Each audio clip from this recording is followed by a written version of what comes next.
Hi, everybody. My name is Rita Crompton. I am also known as the Inventor Lady, and I am sorry. Yes, I am early. I do know how to tell time, but I have got a conference call at 10:30 to talk about a licensing deal. So we had to rearrange the schedule just a little bit on this. The topic for today is inventors' biggest challenges, and you've heard me talk about these basic issues many times. Two main challenges for inventors. The fantasy land of I'm going to make $1 million, not really a challenge. That's just a reality check.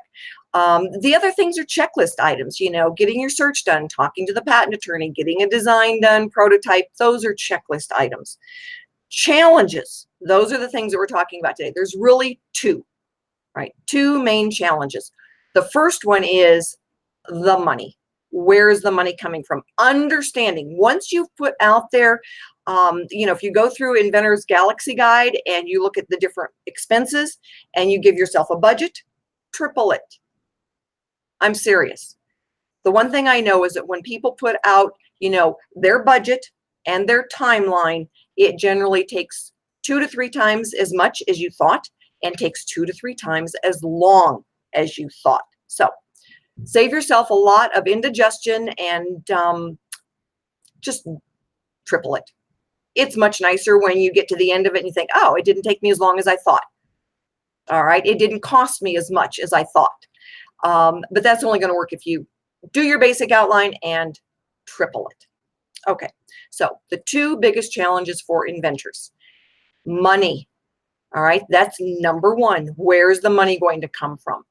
And early stage inventors think, oh, I've got this money saved up. I think I'll use this. And before you know it, you're taking out another mortgage on the house. You're using your kids' college fund, trying to sell your firstborn. So no sooner rather than later. All right. Again, Inventors Galaxy Guide will help you map that out. And you say, you know what?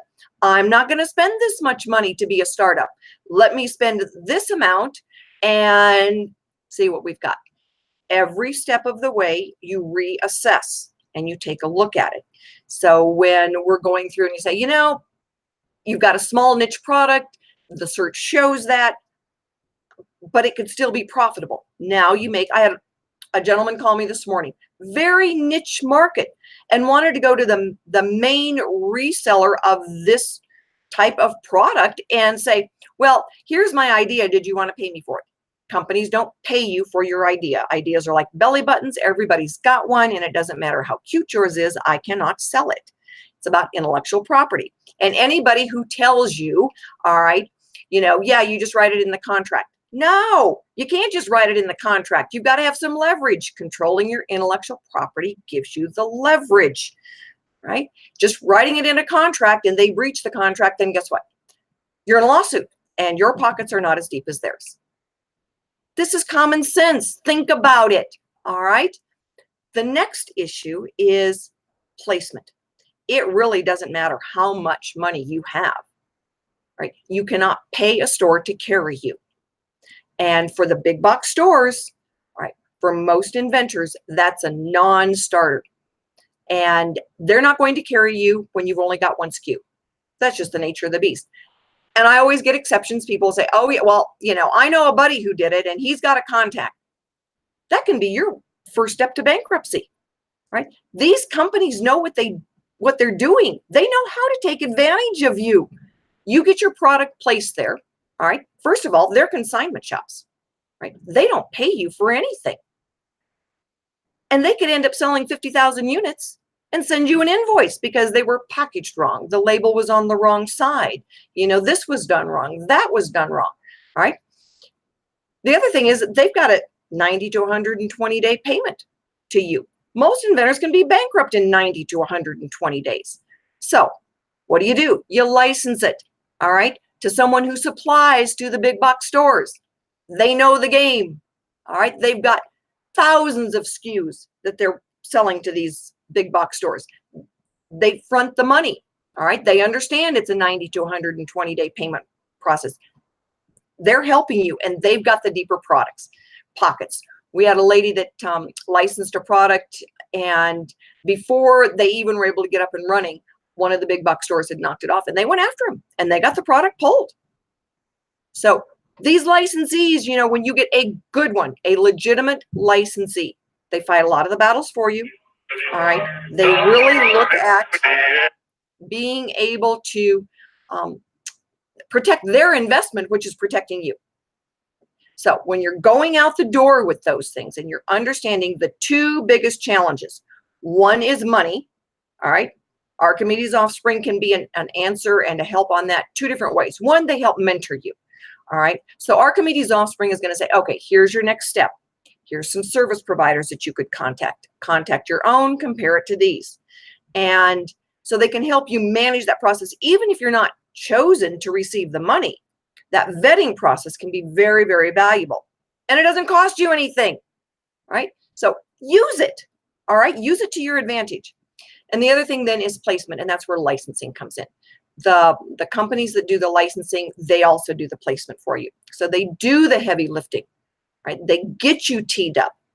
And that's what inventors need. For your aha moment to become profitable for you, all right? You need the mentorship. A lot of inventors need the funding help, and you need the placement help. And so when you look at all of the issues and you start getting the steps in the right order, and you understand how that pendulum swings on the dollars, and you can find then people who are giving you the right information, now you've got a chance, you've got a shot at making this thing profitable for yourself. And when I hear somebody say, well, I keep more of the profits myself if I'm a startup. No, you really don't. You're not understanding the numbers and you're not listening to reality. Right? When you're looking at putting in $250,000 to $500,000 of your own money, and it's going to take you forever to get that back, and you think, oh, but I get to keep more of the profits. That multiple of 5, it's not on Mount Rushmore, but it could be etched in stone. It is a formula that everybody works with. And yes, different industries will swing differently on this, but it's something that you've got to calculate as being your reality, right? So they're dealing with a licensee is dealing with the same multiple of 5, but they're manufacturing 20,000, 50,000, 100,000. So they push that cost down. You're manufacturing 2,500, maybe 5,000, maybe 10, all right? But it's tough to get that price point down to the point where you're actually going to the bank to put money in as a profit. Basic math. If you are a startup, you cannot do it all. You've got to keep your day job to pay for this. You've had to hire someone to run the business. You've had to hire somebody to run the manufacturing, and you have to hire somebody to do the marketing. Those are all full-time jobs. How are you going to pay them? Out of your own pocket?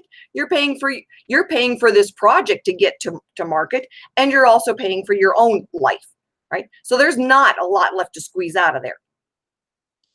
When you've got a $10 retail product, the multiple of 5 dictates that you have to make it, package it, insure it, and ship it for $2. All right, $10 retail, store bought it for $5, a distributor bought it from you for $2.50. And you can't sell all of these. You have got to have distributors to get it into the other stores. That means you've made 50 cents per unit, right? And out of that 50 cents, you got to pay any people who are working for you. You've got to be able to do all of your marketing, right?